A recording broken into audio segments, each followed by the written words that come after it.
The other day I was going through some old boxes under the stairs at home, and I found some stories that I did when I first arrived at KGW nearly 33 years ago. So we're going to take you back in time tonight for a theme in Oregon that has changed little over the decades. But first, let's remember what was going on back in 1990. Back then, computers were relatively new. Solitaire was being included in early computer programs to help users with their clicking and dragging skills.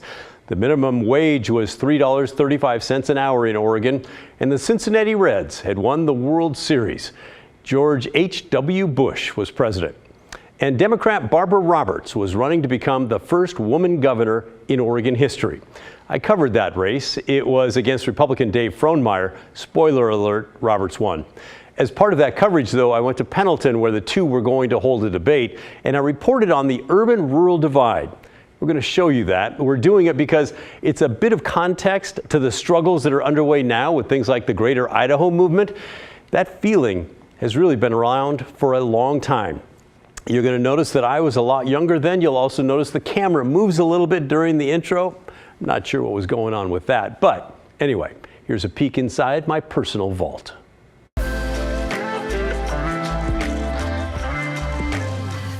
We're at Blue Mountain Community College in Pendleton. The debate will be here in a couple of hours. And we're feeling a sense of excitement throughout the town here, especially with the poll coming out this morning. There's a real feeling I get that this is going to be a barn burner of a race, and that this debate tonight is going to be a good chance to see some of the new shots that will be fired over the next 4 weeks. But having said that, we must also say that we found an awful lot of people around here today who say that none of this matters, because way out here, their vote just doesn't count.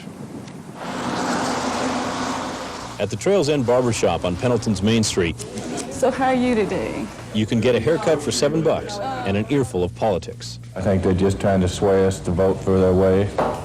Once it's over, that's the last we see them for a while. The man, when he's running for the job, he promises you, I'm going to do this, and I'm going to do that, and I'm going to do the other. If I'm elected, you elect him, and then he starts telling you, you are going to do this, you're going to do that, you're going to do the other. We're not supposed to discuss politics, religion, or sex. That way we stay neutral. But if you push, Connor and the others will tell you they feel left out and used. I told you earlier I don't really have a political opinion because it really doesn't matter in the final outcome. You know what I'm saying? Because, I mean, they're not going to listen anyway, and they never have. Well, I'm kind of glad to come here, but if I was a politician, you know, I wouldn't be working these little Mickey Mouse towns like Pendleton, Hermiston, Heppner, and that, when all your voting is done from Klamath Falls clear through Portland. Anybody can see that. It seems to be that the... Next door at the Rainbow Cafe, bartender Betty Adair has heard the same thing from her customers. I think most people really don't feel that either one of the candidates or either of the four of the candidates are interested in what we're thinking here in Eastern Oregon. This is just a token visit, and I don't think people are really giving it that much thought. Ah, yes, 30 years ago.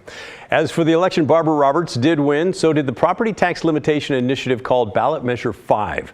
That was great for homeowners, but shifted school funding to the state. That created real challenging times for Governor Roberts and others back in 1990. And if you missed any of our Greater Idaho series highlighting the urban-rural divide nowadays, we have a full special report streaming right now on KGW+. That's our streaming app on Roku and Amazon Fire. And if you don't have one of those devices, you can always find our content on the KGW YouTube page. Just scroll down and look for The Story.